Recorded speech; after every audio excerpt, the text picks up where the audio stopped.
Sisters of the shining moon, heaven, earth, and sea, I call upon you when you power bring magic unto me.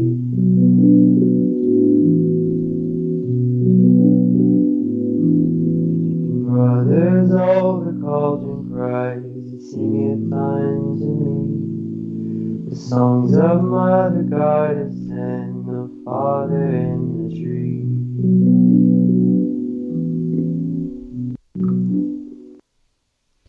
Hello, my lovelies. This is Paisley Wild, and we are off adventuring into the spaces between. You can hear Dawn snickering in the background. Hello, Dawn. Hello. We are being broadcast live tonight, of course, on Truth Frequency Radio, iHeartRadio, TuneIn, and TalkStream Live. And if you are listening in on YouTube, okay, yes, everything's on. Audio echo. Why is there an echo? Do you have a speaker on? No. I didn't do it. I know how to do this. What are you talking about? I don't know. You're the amateur. I'm the amateur. You're funny. Oh, well. Audio echo. Okay, let me come take a look. Echo. Anyways. Kate, if you're watching, this is like the amateur hour. I'm going to throw things at Dawn. That's what I'm going to do. So anyways, if you're listening in on YouTube, even if there is an echo, make sure you hit that thumbs up, and the like, subscribe button, and all that jazz. And no matter how you are hearing me, make sure you stop in and say hello. And if you can't leave a message in the chat room, just send me an email at wildpaisley@gmail.com. That's WILDEPAISLEY @gmail.com. And ooh, this one. Turn that one off. Right there. There. Should be better now. And if you want to support the show, please do so at etsy.com/Monarch Mountain Studio with MTN for Mountain, or you can go to patreon.com/The Spaces Between. And even if you don't want to support me personally, support me instead. Yep, gonna throw things tonight. I've got a nice rock right here. Why do you want to throw things at me? Because you're being snarky already. Well, what's new? And, you know, you could surprise me someday and not be snarky. I know sarcasm's your superpower. Yes, it is. Anyways, check out iLife.com. iLife is the official sponsor of Truth Frequency Radio, and really good stuff there. Combines the medicinals of the ayahuasca and the CBD together to help support your immune system and stuff. Emphasis on stuff. The call line is open, of course, tonight. And so if you want to share your thoughts or opinions as I go through, please do so at 213-233-3998. Or if you're across the pond in the UK, you can go 44203-393-2871. Oh, we're like Ricky and Lucy, apparently. Are you Ricky and I'm Lucy? Or are you Lucy and I'm Ricky? Oh, Lucy! Why, these two are like Ricky. Oh, it's Lewis, of course. Yes. So Mr. Don has a new visitor in his lap. That is Kimber. Oh, is that? Can you see? Yep. Look right here. Here. Look right here. So right Kimber is a 2-year-old boxer. And get out of my lap, face now. Get out of my face now. And she was rehomed to us Ouch. because she sadly was a casualty of a divorce. And, you know, if you're going to adopt your pets, which I really love it when people adopt pets, you know, make sure you're providing a good home for them. And so, yes, Kimber. Who are you, Bob Barker now? You know, no, but I love pets. I love animals. I mean. I know. I try really hard to not bring more home than I can support, which the struggle is real. Oh, is it ever. And, but no, we lost Diego just before the just before the lockdown, 6th. And he was about 16 years old. And then our old man dog now is Beagle Boxer. He's 15, and Kimber here is 2, and she just snowballs him every so often. She bulldozes him right over, and so when she runs by, he, you know, cringes and squints. He's just waiting for himself to be plowed, poor guy. So yeah, spay neuter your dogs, cats, that kind of thing. So, yep. Bummer, we're on the same page. But yes, you know, gotta love the puppers and the kitties. The cat was on my lap too, so who knows? Maybe drama will come back and you guys can see that yes, I do really have a cat as a witch. Drama. Yes, I'm a witch and I have a kitty.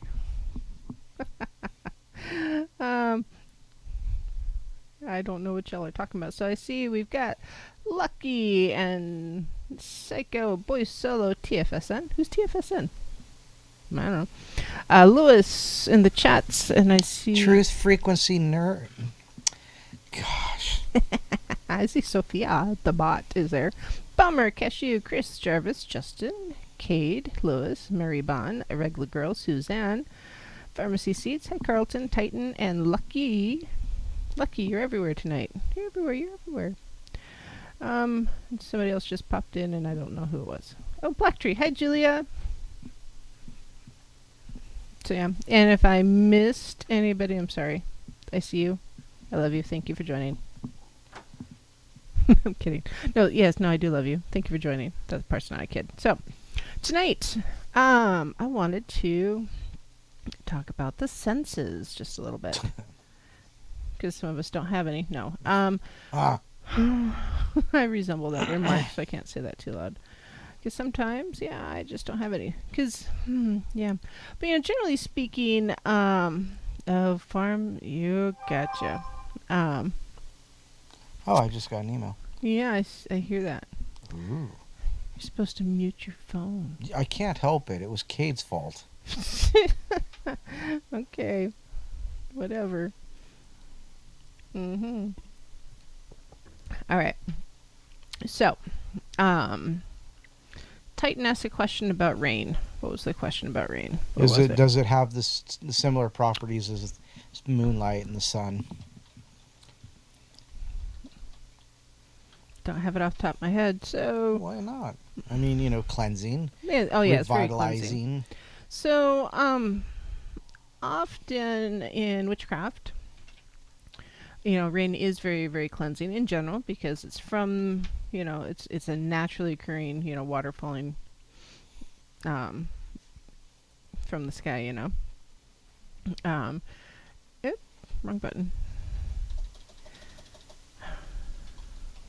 Someday I'll have all this stuff in, Well, if you quit pushing the wrong buttons and moving the wrong levers. I'm gonna throw things at you. So let me levers for our Australian folks. So yeah, it's cleansing. It's a way to, you can say, wash away negativity or something like or bad energy. If you wanted to do witch jars and you used rain from like a really intense thunderstorm or hurricane, that's got a little bit more potent energy to it, especially for like banishing or curses, if you're going to go curses. But some people, keep in mind, you may try to, curse someone using rainstorm or storm rain, but if they have an affinity to storms, is it really a curse or is it a blessing? So do your homework, because personally I love the rain. I love rain. Thunderstorms, love them all. Yes. Here in North Idaho, occasionally we get thunder snow, which is the weirdest thing ever. Yeah, it's a thunderstorm, but it snows instead of rain. It's kind of bizarre. So, but yeah, it's just when you're messing with weather, don't try to force it to rain unless you really know what you're doing, because messing with the weather is a big deal. Don't muck it up. We have enough issues this year as it is. Sodium nitrate. Anyways, so talking about the senses. Senses, yes. Not census. We're not counting things. No, I don't think Lucky would like us to do that. No, we're not. It's Friday night. We're not doing Friday night math either. No Friday night math. Yeah. So, but so sense, like your, sense of touch and sight and all that, and everybody knows that there's the basics, the sight, 5 senses. Yeah, the 5 senses, but actually they've developed that information more. They've done more stuff, so there's more than 5 senses. I think there's like 21 they've identified now. You're asking the wrong guy. But so I want to talk about the basic senses that everybody has. You have sense most of the time, and then I want to talk about intuition, because intuition is a sense, and as we go through this, I'm just gonna expand on senses in general, because the first one to talk about basically is sight. Human beings in general are ruled by our visual aids. We see people interact with others, animals interact with people, we see wind in the trees, the birds fly, there's so much that we can just see. And it's when we close our eyes that we can often develop some of our other senses. Like Naysay has mentioned that he's blind. He didn't start that way. He is now. So I'm pretty sure if he pops in at some point, talk about a journey of learning more about yourself and your limitations. Mm-hmm. So if you're, looking at, your sight, for instance, straight up, in paganism or witchcraft, we can see the world around us. We can see color. Not everybody. I'm speaking in generalities here, guys. What are you doing? Oh, okay. is you can see color, you can see people, you can see stuff, you can see animals, you can see things. So if you're doing a spell, you can see the things you put together. You can see the different colors of candles. You can see the effects of the workings that you do. And so we can see lots of things. See the moon. Yeah, I got to tell you right now, the moon is gorgeous out there. I can't wait for the full moon next week. Boop, boop. So the next one is taste.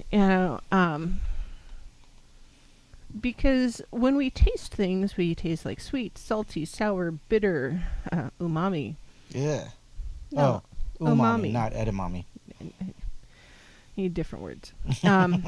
But so the different, in some schools of thought, the different taste receptors, the sweet, salty, etc., are individual senses, but generally speaking, they fall into just one category, and it's just the sense of taste.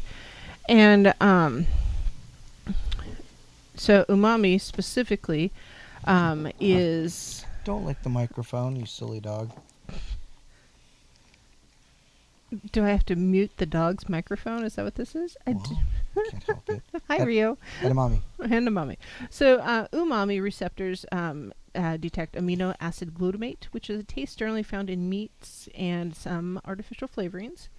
So taste, unlike sight, is based on a chemical reaction. So, your taste buds are reacting to the things you're putting in your mouth.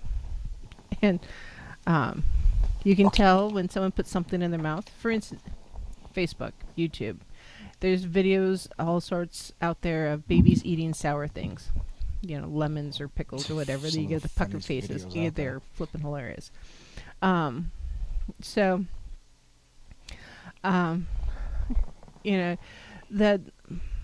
you can almost taste it, though, when you're watching those videos. You can almost taste that sourness. Or if you, see a specific type of candy, like lemon heads or sweet tarts or whatever, you can almost taste that sourness. But,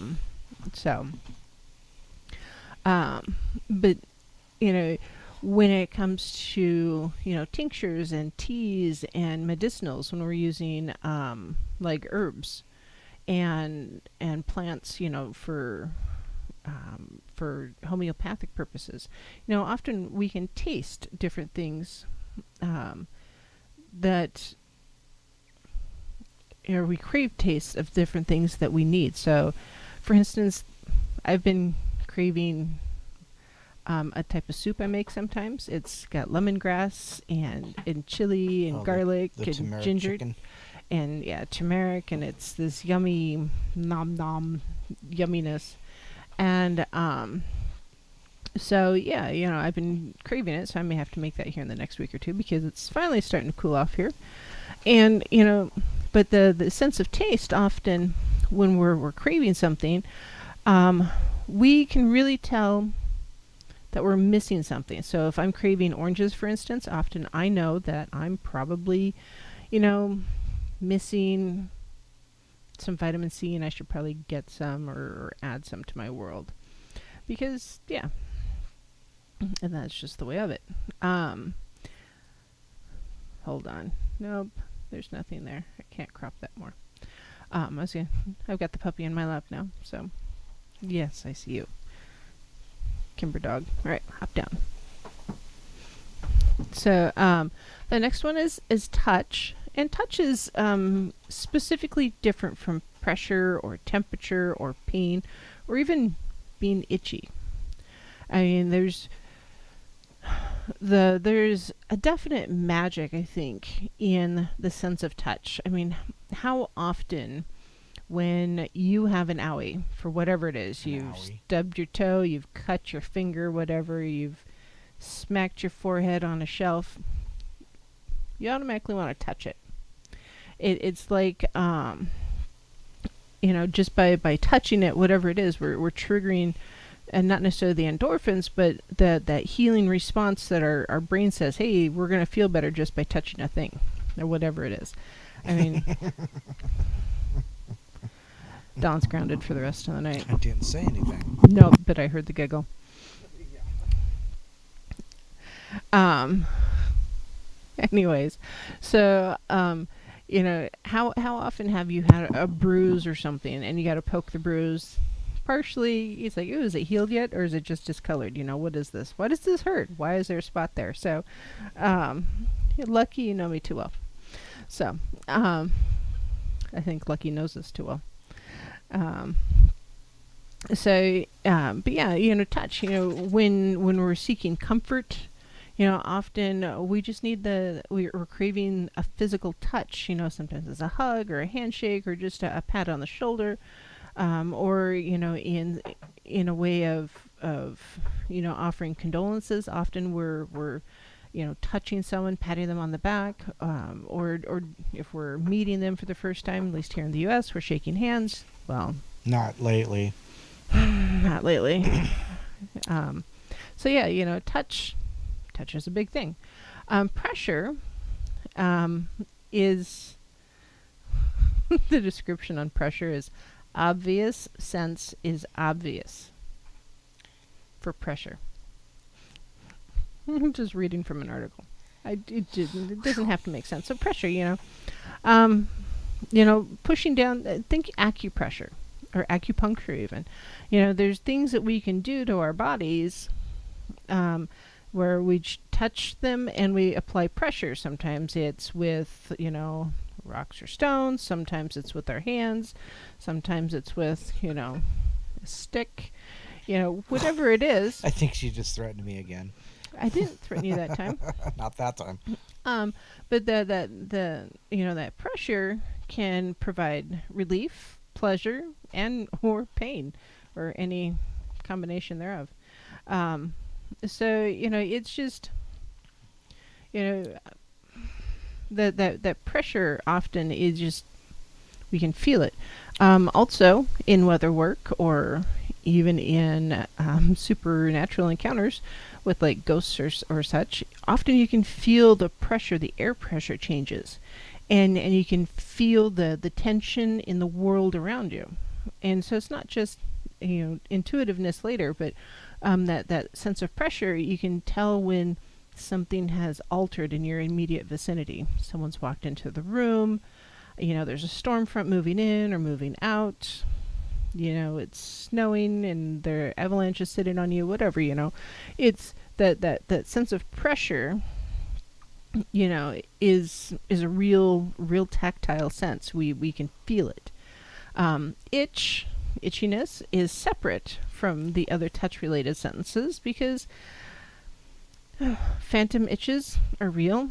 And often there are things that you maybe you feel that urge to scratch or itch, and it's another trigger. Ever talk about head lice? Oh gosh, stop it! Doesn't your head just instantly start? Why do you do these things? Because I can. So there. Regular girl is right. She said food cravings can also be cravings of the psyche. So yes, man. Very true. If you crave something, for food, sometimes you're craving something within yourself. Yes, that pressure, Lucky, absolutely. You walk into a room where a couple is just fighting and then they're suddenly trying to act normal. Yeah, the tension, that pressure in the room, absolutely. You can feel it. It's like you're going to step on it and you can walk around them. So yeah. And if, by the way, if just like any other night, if you call in and I don't respond right away, I'm not ignoring you. I'm just ignoring you. No, I just haven't seen you yet, so raise your hand in a chat room and I will say hi. Just don't spam the chat. Yeah, don't spam the chat. Yeah. Oh my gosh. Not so good. So thermoception is the next one. It's number 6. It's ability to sense temperature, hot and cold.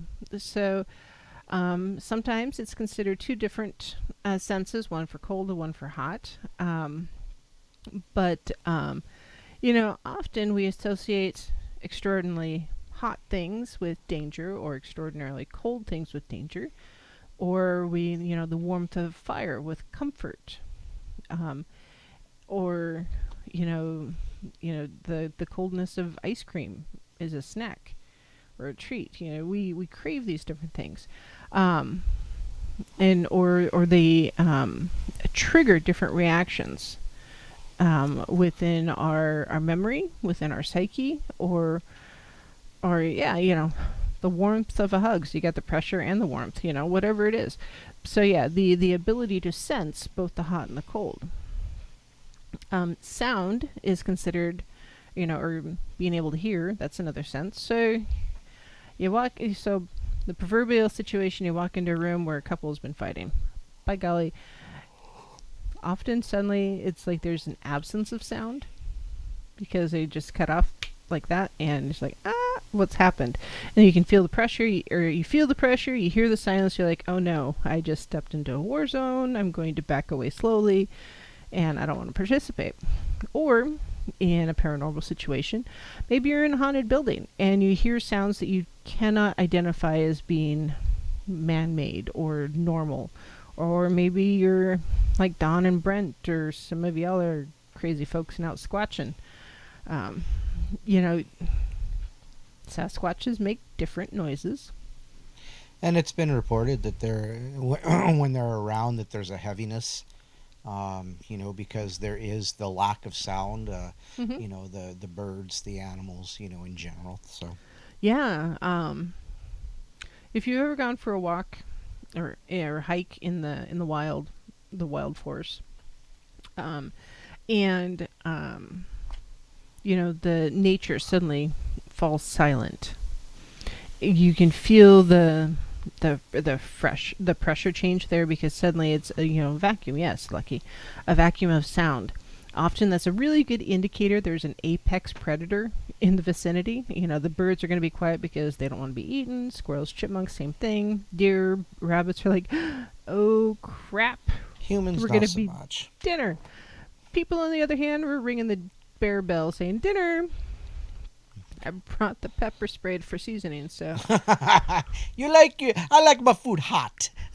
I like it spicy. So yeah, it's definitely it's not just the sound that you hear, but also sometimes the lack of sound. So a lot of times in rituals, we'll ring a bell to call attention from the deities or the spirits that we work with, and it's to call attention. It's like, hey, we're doing something differently. That's personally, I think that's part of the reason why church bells are a big deal. One, they're calling people to join, and two, they're trying to alert the spirit realm that they're doing something. So smell is also a chemical reaction, excuse me. And it's okay, honestly, I have to tell you, your sense of smell, yes, it's real, because you smell things that often you can't hear or see. Sasquatch apparently has a bit of a musky smell. A bit. Okay. And so sometimes you can smell that. It's in it. You can really feel it, hear it. You can. It just gloms on the back of your nose. The nerves that detect smell in your nose are very similar to your taste buds on your tongue. So that's a. If you're smelling something, you're actually technically tasting it. Just so stop and think about some of those things that you smell. No, you're not really smelling them, you're tasting them. But still, the sense of smell, yes, it's real. We're going to break. We'll be right back. Already? Yep. I, O Lord, within the sun, as we will, so mote it be, the spell forever done.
lovelies. This is Paisley Wild, and we are off adventuring into the spaces between. We're talking about your senses tonight. Smelling and tasting and hearing and all that other jazz. And, so, we were just talking about smell. How you're actually tasting. It smells like pepper. Oh, yes. Oh, yeah. So the next one is proprioception, which is the ability to tell where your body parts are, especially in relationship to your other body parts. Apparently this is a deficiency in my family because we have a tendency to trip, stumble, and run over our own feet. Well, I wonder if it has something to do with like ghost limb syndrome, somebody who's lost a limb. Yeah, I really do. I seriously agree. Because your nerves are still firing, saying, "Hey, yeah, that stuff is still there," and wait a minute, what? And so it's just a matter of trying to, get your system to work out the way it's supposed to, which isn't easy. Let's see here. So, but whether it's scratching an itch on your foot, stubbing your toe, slamming your finger in the door, testing the doneness of your steak, whatever it is, you're using your senses, but the proprioception is part of that. Spell that. Proprioception.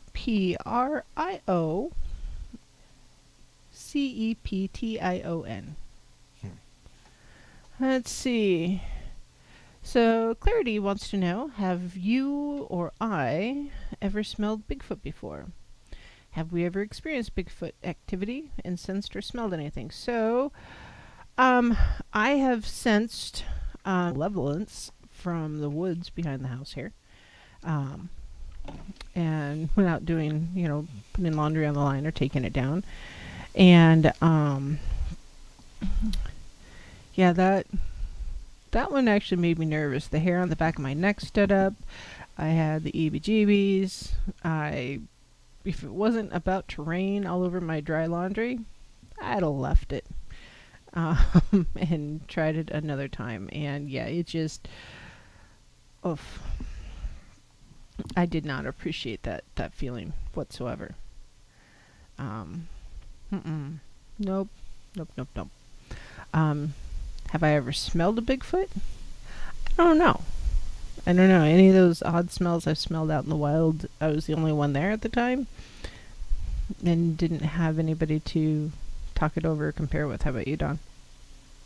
What? Have you ever smelled a Bigfoot? Not your own or the... Damn it, how did you beat me to it? No. Okay. Nope. Ever had Bigfoot activity? Nope. So, I don't know. I grew up pretty wild, as in running the mountains rather than, dancing in the clubs. So, that's part of the reason why I'm pagan. I really feel that Hecate and Kunenos protected me in a big way because, wow, I should have at least seen a predator in 5 years of running amok in the mountains. And, no. Your cat's a dipstick. Yes, the cat is a dipstick.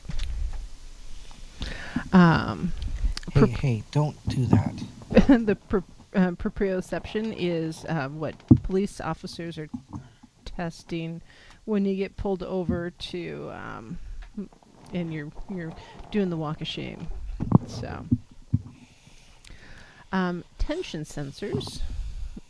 So these are the nerve endings, I guess, if you will, that are in your muscles and allow your brain the ability to monitor muscle tension. So if you have a cramp, your tension sensors are kind of firing on level 10. So, nociception, NOCICEPTION. So basically, it's pain, guys. So, yes, you stub your toe.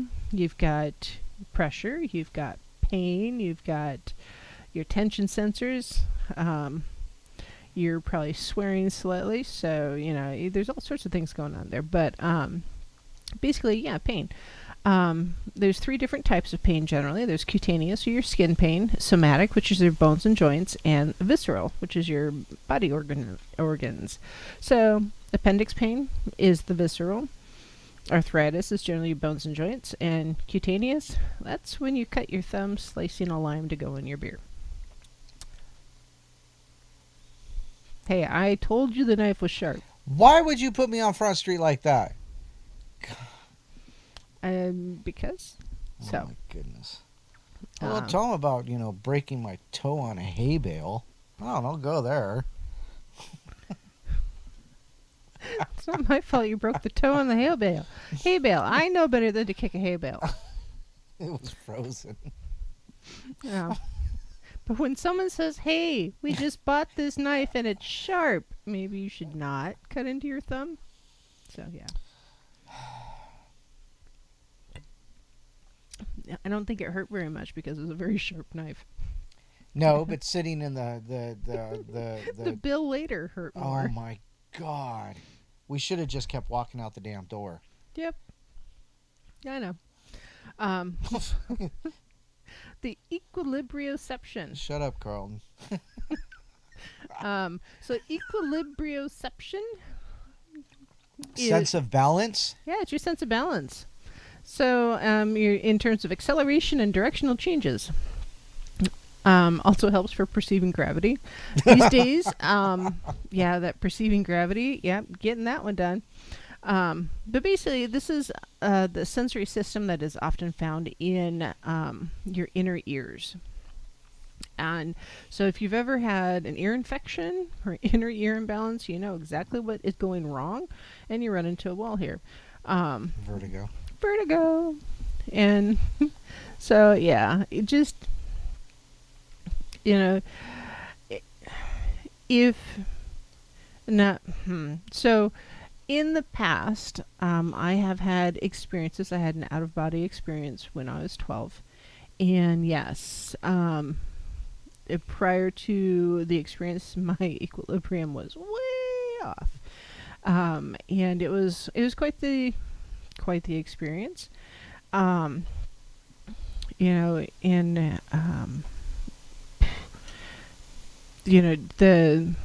Ever since then, I can tell when if I'm in that same headspace that I might have something like that happen again, because I know what it feels like, that sense of equilibrium being off, and basically I'm about to go ass over tea kettle if I don't sit down real quick. So stretch receptors are found in the lungs, bladder, stomach, and your GI, your gastrointestinal tract. Basically, when you take a deep breath, that was a quick one, not necessarily a deep one. Your lungs expand. Your bladder, when you've had too many Gatorades or too many beers, your bladder gets full. Your stomach, that's what happens after you have turkey dinner. Any of that. So basically, I thought that was called sleep. Yeah, it's a side effect of the expanded stomach. Ooh, I hear the coyotes. So, there is a type of stretch receptor that senses the dilation of your blood vessels, and that's often something that's triggered when you have headaches. So, what is it? The stretch receptors. Stretch receptors. Okay. The chemoreceptors. So it's an area in the medulla of the brain that's involved in detecting blood-borne hormones and drugs. Also associated with your vomiting reflex. So basically, when your brain says, hey, this is bad, and you get the urge to vomit, you're triggering your chemoreceptors. Kind of like that person at work today. I don't know about this person at work today. Oh my God. I smelled like the worst cigarette ashtray you could ever imagine. Really? Oh, when I was going to vomit. I get that with cheap patchouli, artificial patchouli. Well, that just gives me headaches.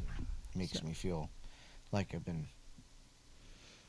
So something, Out sniffing if you've poppets. ever been sprayed by a skunk, your chemoreceptors have been triggered, and among other things. So yes, don't do that. Don't recommend it.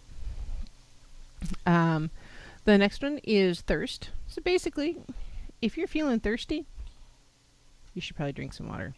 But it is a receptor, and it's something that happens automatically if your hydration level is down. If you're physically thirsty, it's too late. You're already dehydrating. Mm-hmm. So you need something more than just water. Yep. I know, for instance, if I don't have a Powerade, Gatorade, or some other sort of electrolyte beverage like that about every other day, I get massive headaches because my electrolytes get out of balance. Banana. Yes, I like those too. Banana. Next one is hunger. Basically, you should eat. Now, there is a disease out there that you don't have that trigger that says when you're full, you just are hungry all the time. So you got to be aware. So, but yeah, hunger basically, you need to eat something. Magnetoreception. So it's the ability to detect magnetic fields. So it's really useful in trying to figure out where the magnetic north is. Unlike birds, most birds, people generally don't have a very strong magnetoreception. But because they throw money at all sorts of random scientific studies, they have done some studies where, there's really, people can sense magnetic fields. What it's about just not as strong as it is in birds? And what about ultra low frequency, like earthquakes? That's not magnetism. That's a frequency. That's Throwing more your equilibrioception. Huh. I think triggering your inner ear. Oh, that would make sense. Because a lot of times, if you're hypersensitive, your inner ear is hypersensitive to the variations in the Earth's crust just prior to an earthquake. You have a loss of balance and loss of equilibrium. So, Pika. I know people that have Pika. Sorry. Something Titan said. okay. They have done experiments where people have had magnetic implants placed in them, and they can actually detect. They have a stronger magnetoreception than humans. Okay.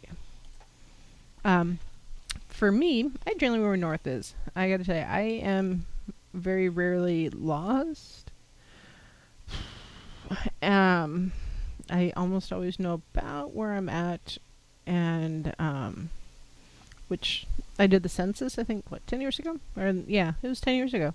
So in 2010, and I randomly baha'd all over North Idaho, and without getting lost in some of those little backwoods. And you couldn't really rely on GPS up here because some of those places don't really get very good GPS signal. I'm trying so hard not to look at you. Everybody wants to know what Dawn's doing. Dawn is wearing a mask that Mini-Me had to have. It's a unicorn mask with flashy lights. Oh, disco unicorn. I like it. So time. Unicorn, right? Yeah. Time is the last one on my list here. So some people have. It's your COVID mask. Yeah.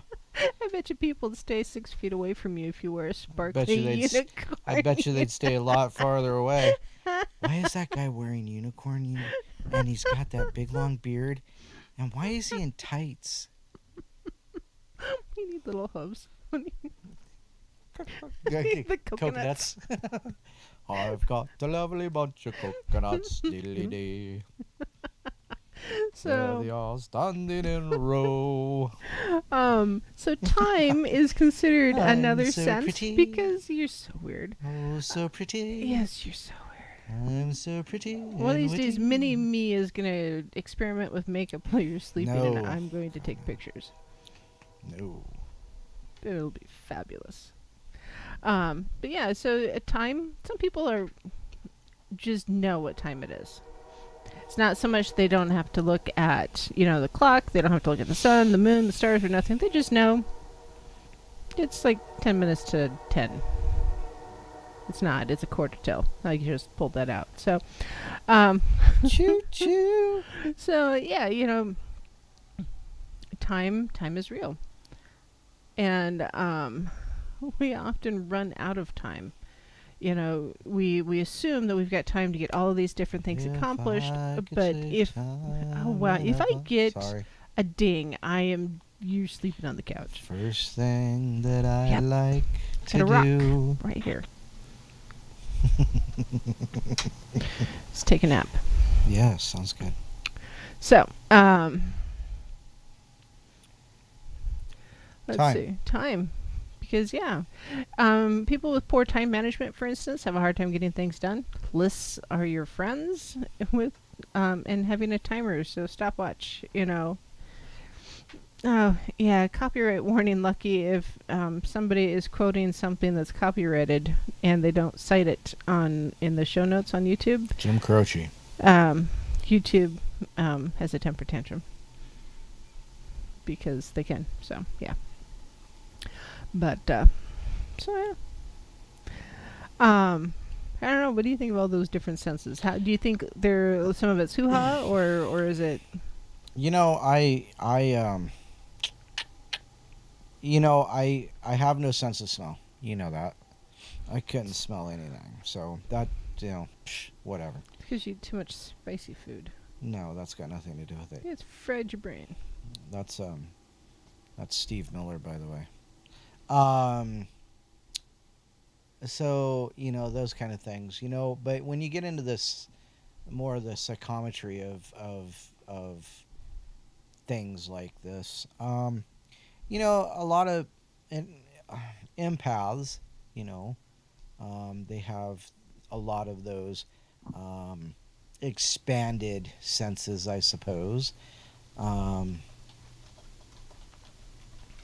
I don't. I mean, it's like when we're sitting at, like, when I'm over in the Portal studio, and Brent says, "Oh, did you feel that?" I'm like, no. However, there are times. There was just a couple weeks ago, I flipped over in bed. I was like, I thought somebody was touching me. I flipped over in bed real quick, and nobody was there, of course. So that's like, that's kind of weird stuff. But then I remember the movie Storm of the Century. But no, I really don't have. I barely have the five senses that I'm people usually are gifted with. I know which way is north, but that's because I know where I am geographically. I can tell when there's tension, and I can tell when people are, having issues. Not necessarily between each other, maybe just with themselves, But no, I mean, I really don't think I have any extrasensory perceptions. So I don't know. Yeah, just looking at the comments in the chat while you're talking. Well, I have a pretty good sense of time too. Generally, you like being on time, unless you're fabulously late, fashionably. Oh no, it'd be fabulous if I was late. What were you doing? Something fabulous. So,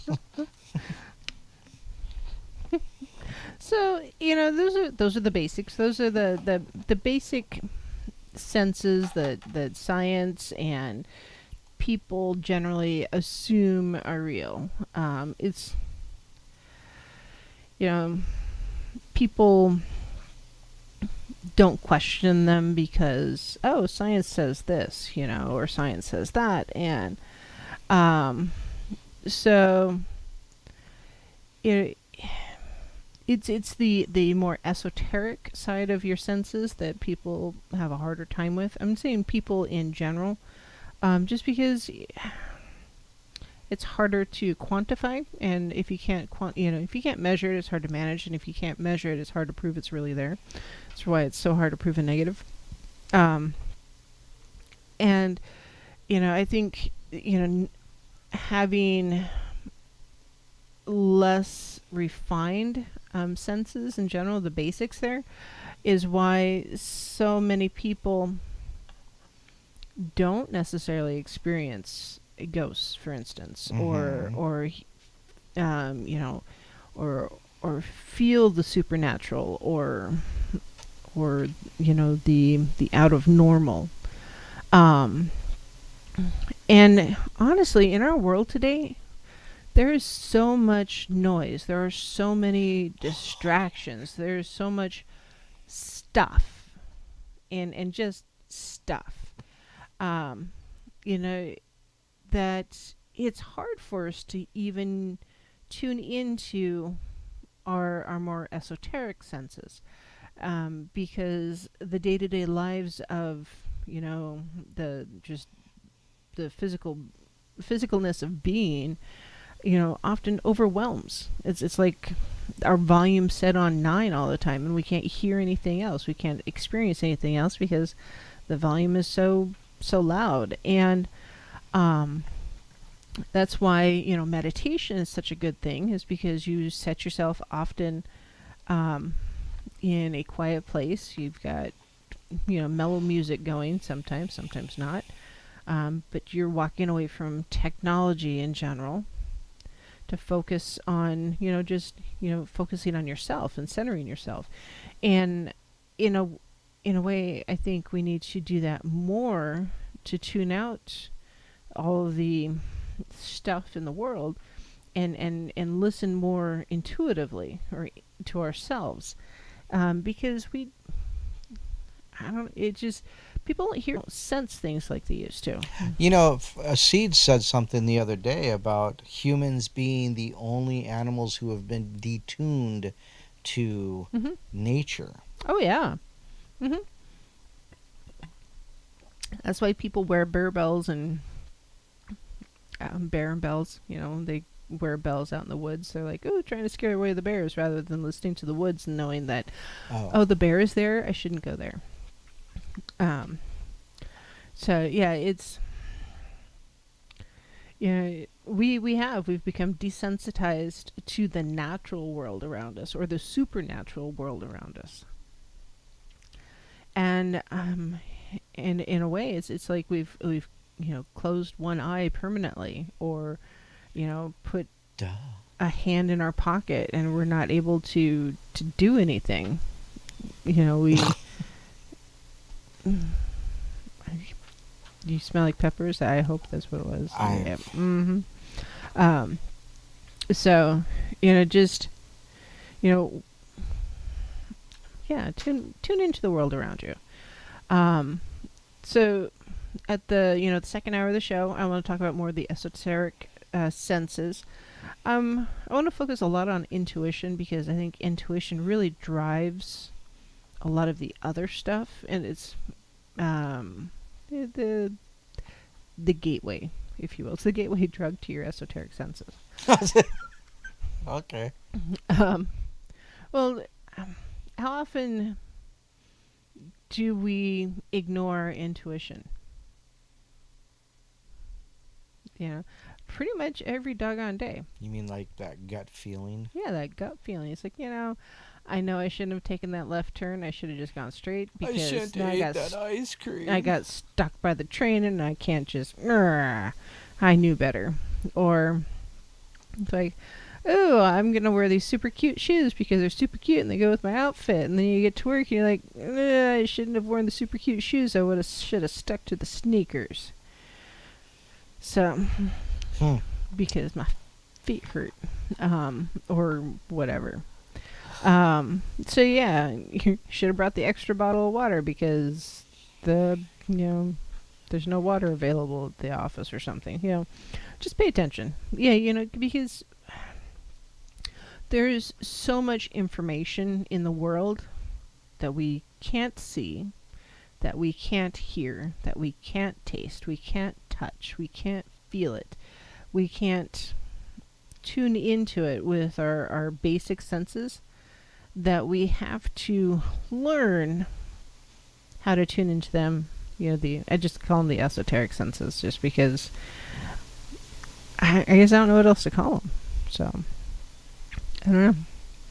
You need to hone your esoteric senses if you're going to be on the paranormal portal. Or are you the... Oh, please, don't even ask that question. No, you're the control group. That would be me, myself, and I. The royal we. All right, it's break time, top of the hour. We'll see you guys in a bit.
Dawn's ready for bed. Did you switch to scenes? Yes, I didn't hear. There, Dawn's ready for bed. Oh, that's Yep. not this. That's not what I meant. But anyhow, There we go. I wonder if I'm. Nope. Anyhow,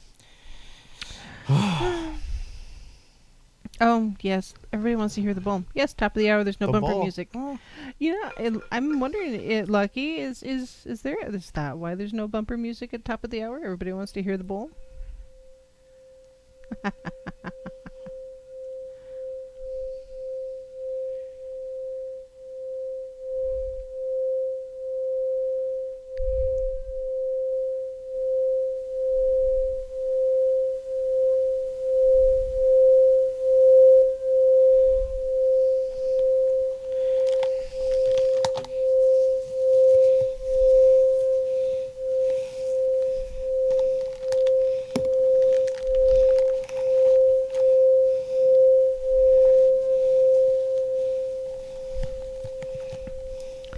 So when it comes to playing a singing bowl, you have to make sure that the pressure on it is correct. Mm-hmm.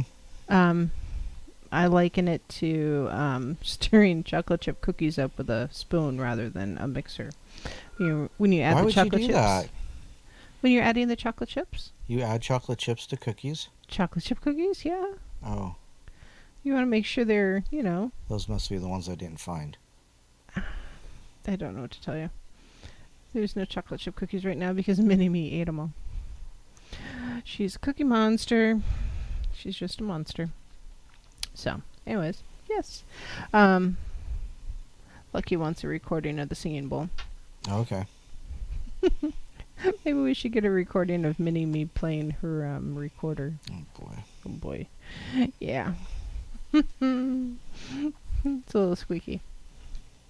So, intuition.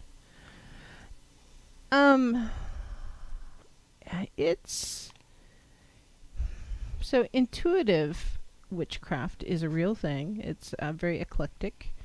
I suppose, I identify with it a fair bit because I'm pretty eclectic and I do a lot of stuff with the eclectic way, or I'm very intuitive. Eclectic clarity. Mini-Me is my daughter, and occasionally she's been on the show just because I generally read stories to her before showtime, and if she has a bad dream or something, she just kind of wanders in and joins us because why not?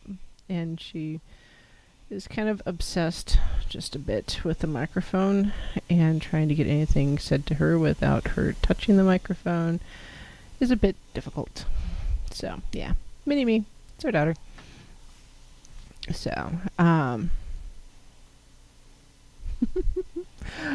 intuitive witchcraft, very similar to eclectic witchcraft. I am pretty intuitive. I haven't had any formal training when it comes to witchcraft or paganism.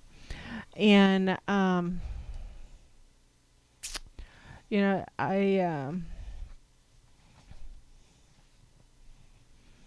don't know. I am reading, I'm studying, I'm doing those things, but generally speaking, I am following my intuition to sense the energies around me and the things that I need. So when it comes to kitchen witchery, or cooking in general,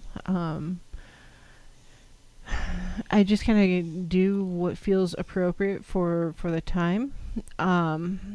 So there's a meme that goes around social media every so often. It's like I never measure anything in the kitchen. I just wait for my ancestors to say, "That's enough, child." Yep, that's the one. So, follow your intuition, sense the energies at hand, and work with the energy to create the magic that you want to, see in the world. And, it's, I don't know, intuitive witchcraft is often very, very, it's not quite, it's almost interchangeable with intuitive witchcraft, eclectic intuitive, basically, know yourself, know what you want.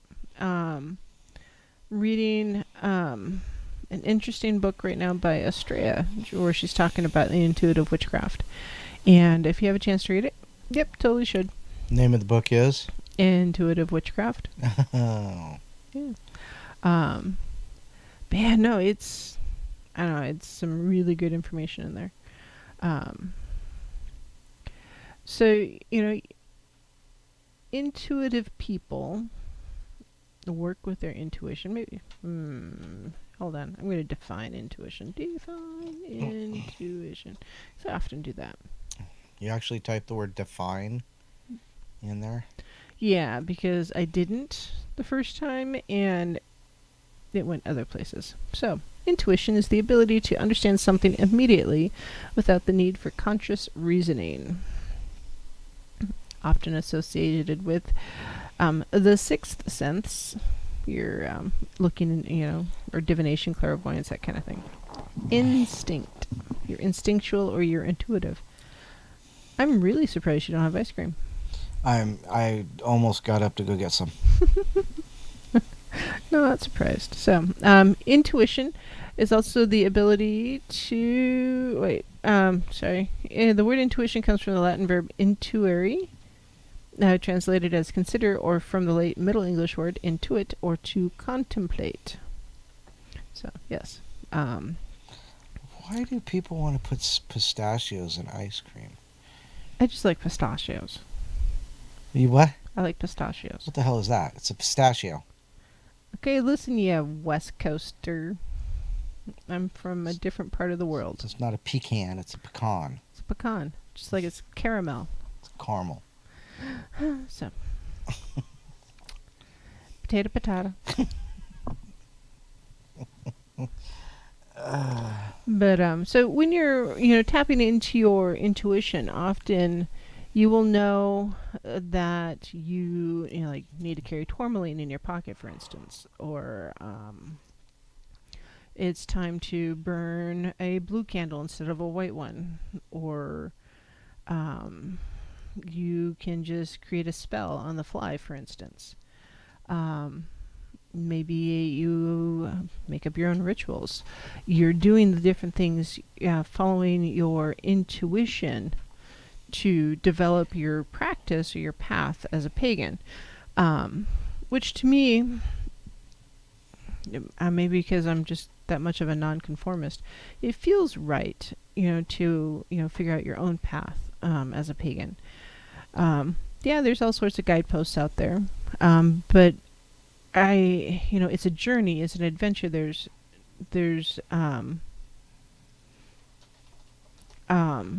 things you have to learn along the way, and often you have to follow your intuition to get to those signposts or those markers in your life to make sure you're going the right direction or doing the right thing to accomplish what you need to do. If you consider yourself an intuitive witch, or intuitive pagan, it means you do follow a few guidelines, mostly because you are doing what feels right rather than doing what you've been told is right. It's like Christians supposedly don't have crime because they have the 10 Commandments. What? Well, 10 commands.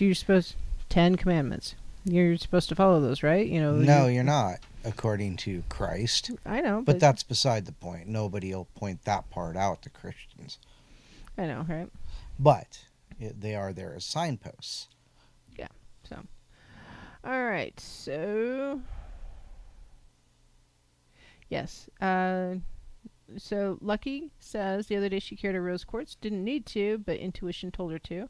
That day another witch didn't have any crystals, and she loaned her the one that she had. So, I do that too.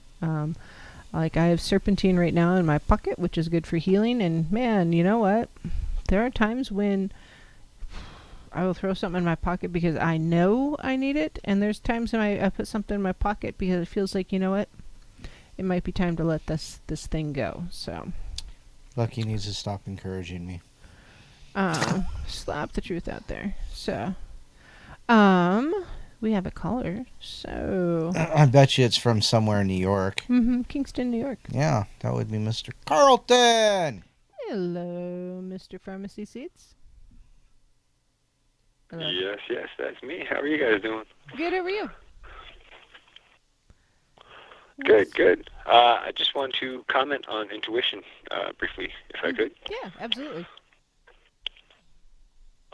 I've read, well, I read part of a book by Stephen Herod Buhner where he talks about that, and he talks about gates and channels and tuning your intuition and sort of rolling back all the programming we've developed through our lifetimes, and especially when we were kids, you know, that critical programming phase that we go through with parents and schools and social norms and all that kind of stuff.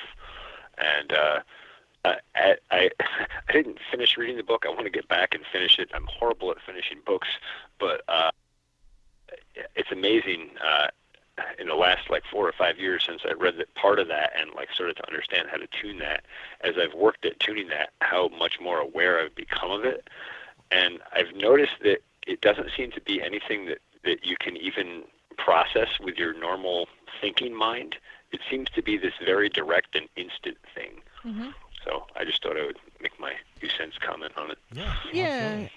You're right, though. It is kind of that indirect, that often not obvious, which is why, it's important to, journal things, because often if you're journaling your experiences and what's going on in the world around you, you'll pick up on some of those intuitive signposts, if you will, or whatever you want to call them, because sometimes they're so subtle that we just we can't hear them, we don't see them, we don't know they're there until they're like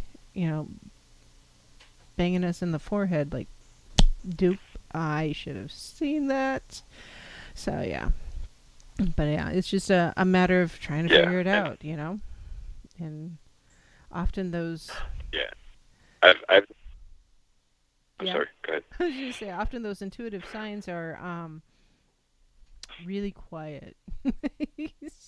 They're just not obvious because we get so busy listening and doing other things, we can't hear, You've seen it. Yeah. And I would say one thing I've noticed about the farming and working with plants closely is that interaction with plants and soil has really helped me tune that much better. I've learned to notice things a lot more through that. So maybe people should get a couple of potted plants and care for them on their porch or in their house or something as a way of like helping to tune that sense in. Oh yeah, without a doubt. I mean, there's nothing more pathetic than a plant that desperately needs a drink of water. And sometimes that's the really obvious visual cue. Yeah, definitely one of the more obvious ones, but it's amazing as you go, you notice more and more the more subtle cues, nutritionally, water-wise, just a total environment response of the plant. Oh, yeah. Anyway, I think that's a good way to tune that sense. Mm-hmm. Anyway, I like the discussion you're having. I put Thank my you. 2 cents in. I'm going to let you carry on with your show, and I'll be listening. All right, thanks, Carlton. Thanks, Paisley. So, Carlton, one thing you would probably really, really appreciate is that the retail shop that I work at is it's kind of an esoteric shop. We've got rocks and crystals and tarot and singing bowls and all that stuff there. But we've got an umbrella plant, and it's in a pot that's maybe 2 feet across and about 2 feet 2 feet tall roughly, and that's where the roots are. And we've got quartz and amethyst and stuff in the pot with the roots. But the primary branches, there's about 8 primary branches, and 3 of them are about 15 feet long. So there's 15 to 20 feet. So there's, the base of the plant is in one part of the store, and the rest of the plant is spread out, through the store in its almost entirety. There's maybe another 15 feet of store front or store ceiling that doesn't have this umbrella tree hanging from it, because it is a huge, huge beastie. So yeah, I don't know. We need to repot it because it's just root bound at this point. It needs a bigger pot. And at that time, we may be trimming it back. And if we do, I get some of the cuttings. I'm very excited because it's just this huge, happy plant. And if anybody says you're silly for putting crystals and stones in your plants, tell them they're silly for not doing it, because your plants will love you for it, without a doubt. So, Carlton thinks he's going to retire someday. Yeah, that'd be nice. So, Eclectic Clarity, the number to call in, it's, you can call. It's a U.S. number, or you can send me an email. It's wildpaisley@gmail.com. You can also find me on Facebook at Paisley Wild. Or the spaces between. I've got Facebook there too. I think I've got Instagram and Twitter and all that stuff, but man, I'm old, guys. Don't you have a MeWe? Yeah, I even have a MeWe. I have a hard time remembering all that stuff, so... I can barely ever get on MeWe. Because I get distracted like a squirrel when I get there. Yeah, really? I get distracted when I look at your MeWe because it pops open on the computer. I'm like, oh my stars, what is that? Here we go again. Yeah, so... just... Yeah, send me an email. That's easiest. wildpaisley@gmail.com. Yeah, it's easier. Yep. 213-233-3998. Dawn gets distracted. Yeah, Lucky, just a little bit. No. So yeah, talking about intuition. So intuitive people in general, so people who are more tuned into their intuition,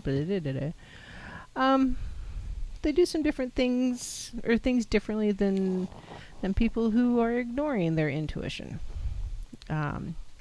Because, some people do. They ignore the gut feeling, or they've ignored it for so long they just don't have those gut feelings, and they just kind of stumble along through life assuming that they're on the right path, and in reality their appendix just exploded because they weren't listening to their gut. Right? So, and people who are in tune with their intuition, listen to their inner voice. So when your intuition is saying, hey, make that left turn instead of the right turn. No, don't walk under the ladder. Skip the seafood salad at the deli. Whatever it is. When you listen to that inner voice, often, sometimes it's a whisper, sometimes it's a shout, but when you are truly listening to it, don't eat the don't eat the don't eat the yellow snow. That too, but yeah. Never mind. Yeah. So if you have a hunch, or you're the little voice in the back of your head is saying, you know what, I need blah, whatever it is. Maybe it's time to sage your home. Yes, that's real. Sage your home. Put crystals around your foundation. Water your plants. Take your dog to the vet. Whatever it is that you need to do. Yeah, your intuition, that inner voice, will talk to you. When you're tuned into your intuition, you will take advantage of solitude. I will quite often turn the radio off in the car and have silence when I'm driving. Oh my goodness. If for no other reason than I need the silence. I need to let my brain just kind of be staticky and not tune into anything, and just drive, because I'm just trying to relax my brain. People in tune with their intuition are occasionally very creative. They may sing, they may write music, they may do poetry, they may write in general, they may just make things, they may cook, because sometimes cooking is its own own path of creativity. Knowing how spices blend together properly, that's a good thing. I mean, if you know that raspberry sauce doesn't belong on a pork chop, right? Are you kidding me? No, I'm kidding.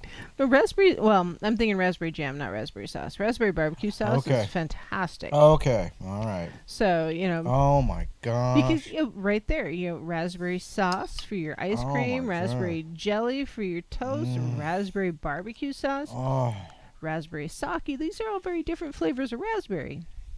They don't oh my goodness. they don't all go in the same place. So, yeah, be Yeah, aware. they do. They all go in my tummy.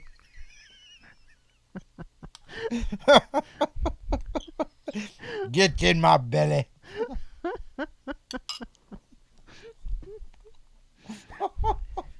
You're such a derp. Yes.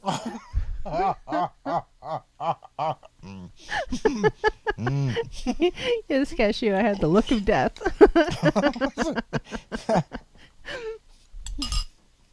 We don't put raspberries on pork. What, are you kidding me? Well, the right kind of raspberry sauce, yes. I can see putting on pork chop. I personally prefer like an apple butter on my pork chops rather than raspberry, but Pork chopped and applesauce. Thank you, Brady Bunch. I said apple butter. So, Homemade apple butter is better. it's not really much different than applesauce. I know, right? Anyhow.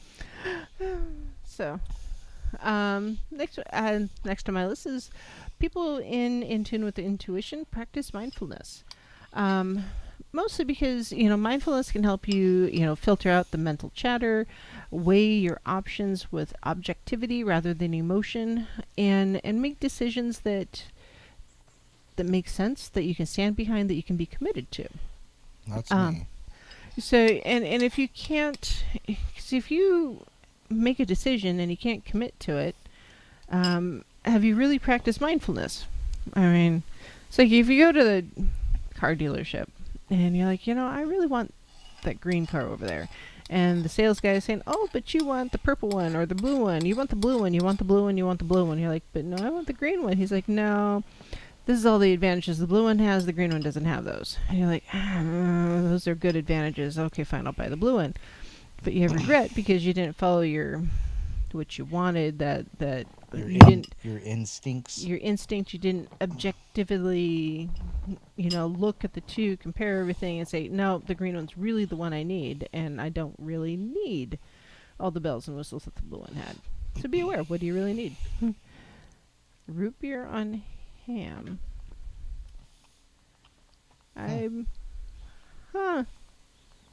That's a new one for me. So yeah, Makes sense. practice mindfulness. So yeah, people in tune with their intuition, they observe everything. They stop. They listen to the wind blow. They watch the tree. The leaves on the trees. Flicker in the wind. They watch the birds fly. The kids play.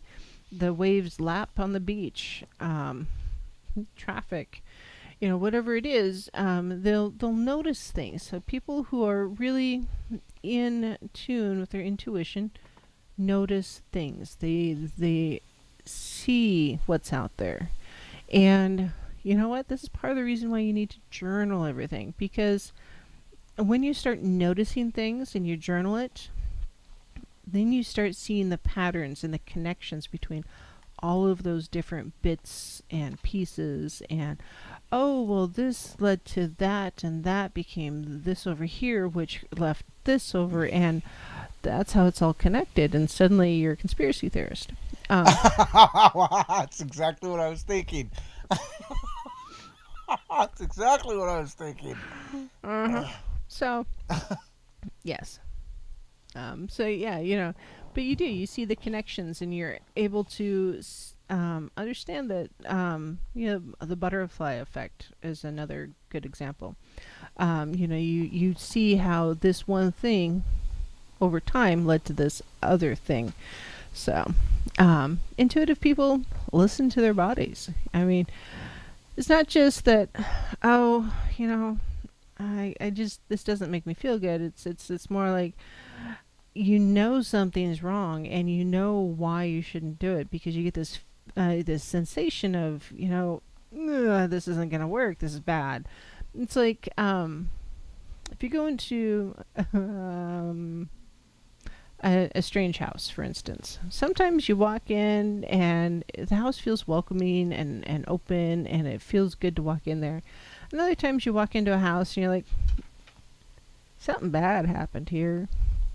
I'm leaving as soon as I can. This is bad. Bad. Bad, bad, bad. Bye, guys. See ya. We'll get coffee next week somewhere else. Whatever it is, your body is saying, hey, something's wrong here. So you're listening to it, whether it's your gut feelings or you're feeling sick, or you've got that physical sensation of something is not right. Last break. We'll be right back. It's flying tonight. As we will, so mote it be the spell forever done.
Sisters of the shining moon, heaven, earth, and sea, I call upon you in this this hour bring magic unto me.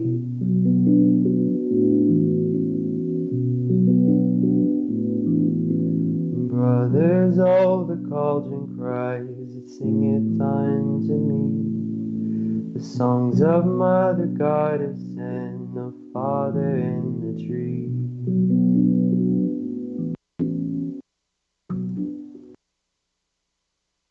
Hello, my lovelies. This is Paisley Wild, and we are off adventuring into the spaces between. Did you say hello? Hello. Hello. Cheerio. No, I said hello, but that's all right. Oh, by the way, Hmm. for those of you in TFR, stay tuned for Duke. Duke. Duke's on next. Duke. Doesn't Duke talk about Sasquatch and all that? Yeah. What else would Duke talk about? I don't know. Well, I I don't know I Duke. do know what else Duke would talk about, but it'd be off his normal subject. Okay. It's his not talked about subject. Sit around a campfire with him someday. All right. So Duke talks about Bigfoot. So you want to learn more about Bigfoot, go talk to Duke. Got a lot of fireside chat from Duke. A lot of it I can't play on YouTube. Okay then. Oh, hey, it's a kitty. So yeah. Yes, Clarity, we should grab some coffee. Carlton said that need to try fresh roasted coffee. It's yummy stuff. So Yeah. Angela won't tell me what beans they use. So a Kokanee Coffee is a local coffee shop doing a real shout out here because she has fabulous coffee. And she's Christian. She's like overtly very much Christian. And Well, she and I makes can't- some pretty holy coffee. She does. Her coffee's fabulous. And I would love to buy her coffee shop. It's not the coffee shop you want. It's her blend recipes. Yes. It should all come together. Hi, cat. Let Come go of my leg. together That right hurt. now. Oh, I'm not a pincushion, so Over me. yeah. But no, it's she makes lovely, lovely coffee. And then Brent, so Mrs. Brent, Dandelion. brought us coffee. Oh yeah, from she actually brings us real Sumatran coffee, hand picked, hand roasted, hand ground, by the pound, from Indonesia. And That stuff is just that is magic also. unbelievable. No GMOs, no processing other than what a human would do with their hands. It's pretty fabulous, yeah. Yes. So, yes, I like coffee. Coffee's my friend. It's been there Duke for is a everything. colorful fellow. Yes. So anyhow, what were you talking about before we went to break? People who are connected to their intuition listen to their bodies. The bodies, To follow their gut. Follow their gut. No, so eclectic clarity. No, we have 2 dogs and a cat. And a kid. And 10 chickens, Yes, 10 chickens. pack of coyotes, Pack of cows. smoke one a day. Sure. Yeah, 4 blue lace Wyandottes. 4 barred rocks. 4 barred rocks. 1 Hen Solo is reddish, and then Araucana. an Araucana. And she's just kind of cheeky. So, but yeah. So yeah. How do I keep up with them all? Well, fortunately, 1 dog's a couch potato. The cat likes to hide under the bed, and the kid is pretty self-entertaining at this point. But Oh, you have no idea, Lewis, what our zoo consisted of. at one point we had 35 goats. And 35 2 llamas. goats and 2 llamas. And I think we had 30 chickens at that point too. Yeah, so, we probably had a lot. So yeah. We don't need a damn partridge, and we don't need a pear tree. However, you keep the damn partridges out of my plum tree. They'll eat them. Yes. I've seriously thought about putting the deer in the backyard in the freezer because she's eating the plums. So, yeah. So, yes, follow your gut feelings. Your intuition, your gut instinct. It's telling you what to do for a reason. It doesn't want you to get stuck behind the train or the slow person in the fast lane. I don't know why people get impatient around trains. I know. What are you going to do? Well, Beat up the train? Well, if the train's moving at 60 miles an hour, a 1 mile long train takes 1 minute to pass by. Give it a minute. You'll be fine. Jesus. Yep, pretty much. So, people who are highly intuitive connect deeply with others. So it's not necessarily they have a lot of friends. They may have a lot of, surface friends, if you will, but that deep connection, those, that circle, that core group that they hang out with, they have a very deep connection. And often they're, finishing each other's sentences, or they have that real close connection. They just do. Baby goats are awesome, especially in somebody else's yard. On a barbecue grill. And we don't have someone locally who can butcher a goat without making a mess. Without killing it, yeah. Okay. Let me explain. So we had 2 goats that we had sent to the butcher. 3. Was it 3?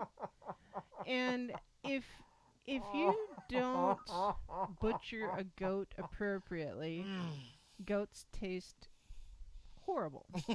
They taste like, how a billy goat smells. And they can.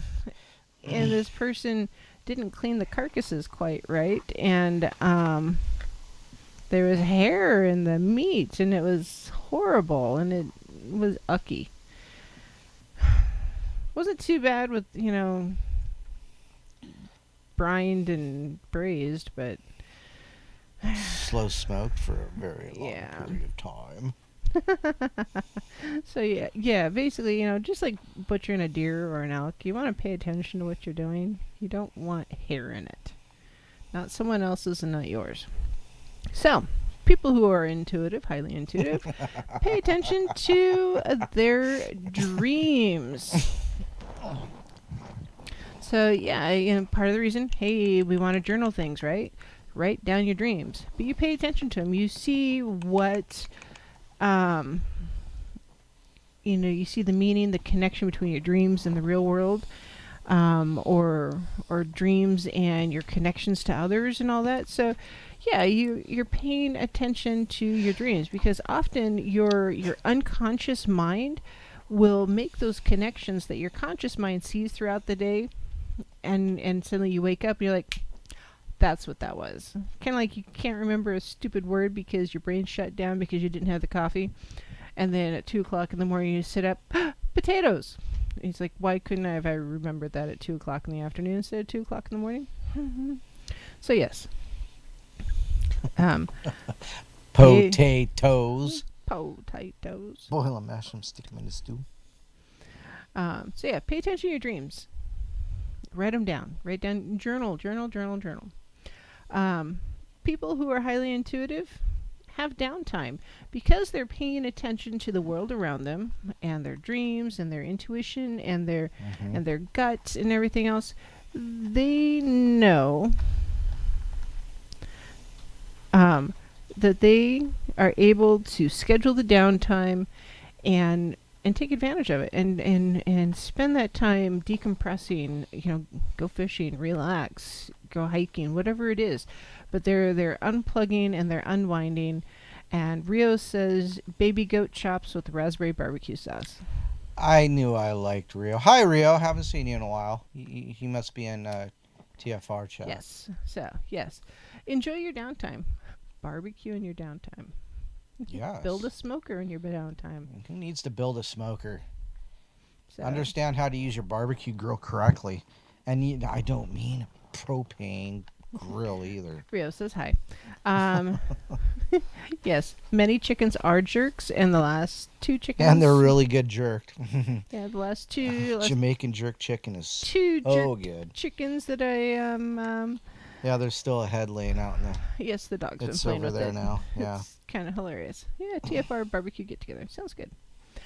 So people who are highly intuitive, let go of their negative emotions. They don't carry that around like the proverbial millstone around your neck. I mean, things happen. Negativity happens. It happens. We've seen a lot of it in the last 9 months. Mm-hmm. A lot of it. And often we get so... Oh, Chris Jarvis had jerked chicken today. Nice. Yeah, look at you. But we get so wrapped up in some of that negativity that, we forget that our intuition is there. And so we need to, let go of the anger, the heightened emotional state, because it's blocking your intuition. It won't let you... If you're so focused on your road rage, your gut isn't going to tell you to, slow down and not rear end the car in front of you instead of tailgating them.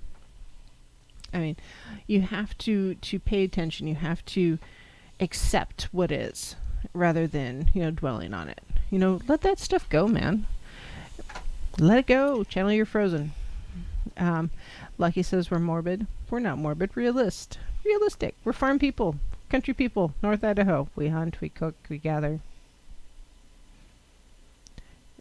Don could probably fish. So, Rio had lamb stew yesterday. Lamb stew. So, You know what I miss from the only thing I miss from Washington? Enumclaw. Enumclaw has a bear festival every year. And they make there's one person there that makes this phenomenal bear stew. Oh, it's just thick and gravy and potatoes and carrots and big old chunks of bear. It's so good. okay. If you say so. I said so. I'm going to stick with moose. Moose is good too. Bomber agrees. Yes, moose. So anyhow. So yeah, when we are tuned into our intuition, it's not so much that, we see all, we experience all. It's like instead of barricading the proverbial door, it's at least open to the experience. Because, yeah, it's... it's hard to listen to that intuitiveness, that inner voice, when we're so focused on anything else. Jarvis says Bomber will eat any animal that moves, and Rio says bear is good, since you're not in TFR world.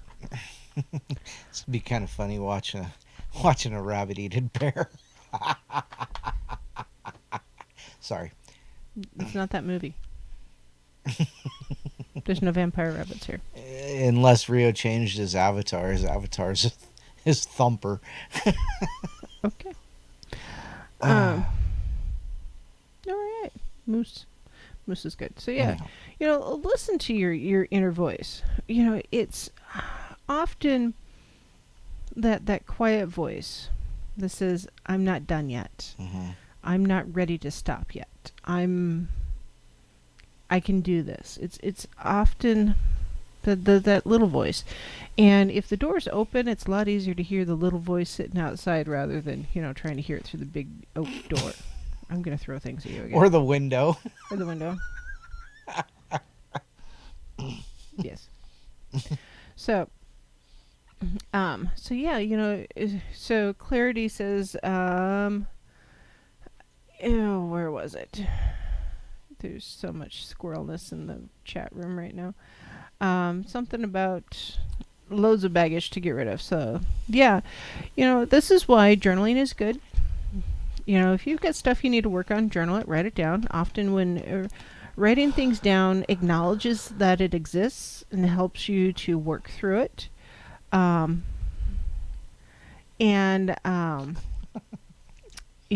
Sometimes you need therapy, which there's nothing wrong with therapy, by golly. 1, 2, 4. 3, sir.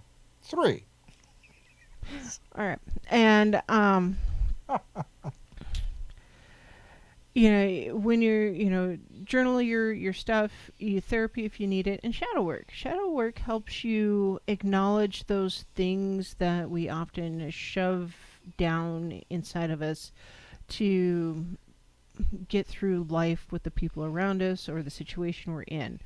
And so, and if we're not acknowledging those parts of us that we've shut off, it's kind of like you're amputating your intuition at that point.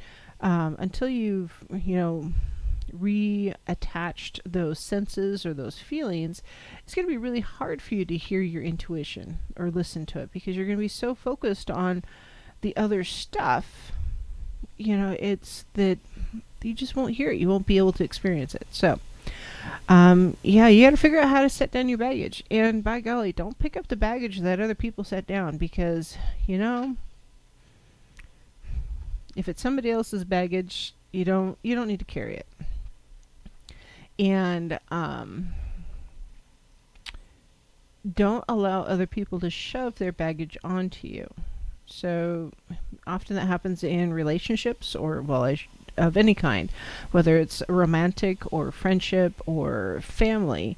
If person A has experienced it and they try to tell person B that this is the way it is all the time, it's really hard for person B to ignore that. For instance, I know a gal, she went through a very abusive relationship. She got out of the relationship and she went through kind of a man-hating phase. And all men were abusive, all of them, even the ones that weren't. And most of them weren't. And until she got through that whole phase of hating men and men are horrible, it didn't matter what you said to her about men in general. It didn't matter if they were, young men, like teenagers, 20-somethings, older men. It didn't matter. Those coyotes sound like emergency vehicles. That's what I thought I heard. I thought I heard like a... Yeah. Nope. And I have... Coyote kits, I bet. Yeah. It's coyote kits. Yep. So, so she went through this whole phase of just all men are horrible. And so that's, it didn't really matter what you said to her. You say, hey, my man brought me, flowers today. Isn't that great? She's like, oh, he probably did something wrong. What did he do? Did he cheat on you? Why is he sucking up? Exactly. Oh, my man let me sleep in today. Oh, what was he doing? Did he slash your tires? I'm like, no, what? So, it's just, understand that people have their own filters that they're seeing the world through. Don't put on their glasses. Don't steal their filters and apply them to you. And don't let them force your filters onto you. So, yeah, and it's frustrating, because often they don't even realize that they're trying to force their view onto you. So they haven't set down their baggage. They're just trying to make everybody carry it. You're not a porter. Don't carry somebody else's baggage. So, yeah, Clarity, it really sucked that she went through that. She is stronger for it now. She's in a really awesome relationship with a really awesome guy, and so that's, it turned out okay. But yeah, it's, don't let people force their opinions onto you or their viewpoints. And if they try to, say, hey, you know what, that's just not the way I see the world. And if they keep forcing it, you know what, say, we're going to have to agree to disagree here. And if they keep forcing it, we're just going to agree that you need to get the hell out of my face. Exactly. It's like, you know what, I don't have time for you. So, and don't be afraid to cut those toxic people out of your life. I mean, it's hard when it's family. Speaking from experience. Yeah. Yeah, it is. But sometimes, you know what, it's toxic people are not going to allow you to, move forward in life, to stay in tune with your intuition and stay in tune with the world around you. And it's significantly harder to be on a positive pagan path if all you're hearing is, or all you're seeing is negativity. And you guys can't see Dawn right now because he's got a dark cat sitting on his lap. So yes. Yes, there really is a cat. Her name is Andromeda. We call her Drama. So I can hear her purring over the microphone. So yes. So we're going to have Singing Bowl with the back side of a cat purring for bumper music at some point. I hear it. Hear it now. So yeah, toxic people. They're going to bring you down. And if you can get them out of your world, do it, by golly. You better hurry, because you only got like 5 minutes left. I know. So, and yes, negativity is absolutely the hardest when it comes from family. Lewis wanted you to put the microphone on her so he could really hear her purr. So, yeah, and yes, negativity, toxic people, and they take away your self-value. So, yes. Right? So, last 5 minutes of the show. Journal, journal, journal, journal, journal. Seriously. And you don't have to use any special book, just so you know, for your journaling. Right now it's school season. Spiral notebooks abound. Yeah, so they're everywhere, and they're often cheap. they're on sale. And I have a tendency to buy a case of spiral notebooks this time of year. Just so that I have plenty, because Mini-Me now likes to write all over them too. So, and, you know, and draw on them and such. So yeah, you know, having an extra notebook is not a bad thing. So yes, journal, journal, journal. Walk away from the toxic people. And what are you doing? Oh, yes. Dawn has the big journal. Oh, why are you bringing it here? Because. Oh, so you can.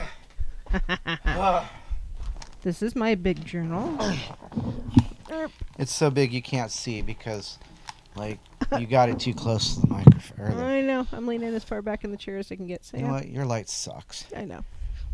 There's a monitor in the way. So yeah. So the reason I brought it down was because Eclectic Clarity said that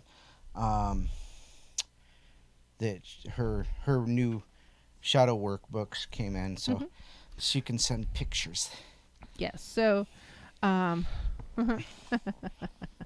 so yes, just you know, this is more than just a journal. It's more of a grimoire. Yes, it is that big. It is really that big. So big it has to take my chair. Yes, but it's fantabulous. And you know, yes, Carlton, I have a journal this big. You know, if nothing else, if you don't have the opportunity to journal, which I get, sometimes we don't. And if you can't get away from the toxic people, because I get it sometimes, we don't have a choice. Either they live with us or we work with them or something, and it has to, and we just can't get away from it. And I get it. You know, make time for yourself.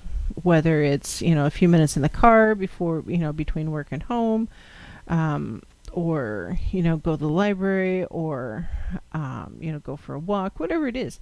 You know, find some time for yourself to connect with yourself.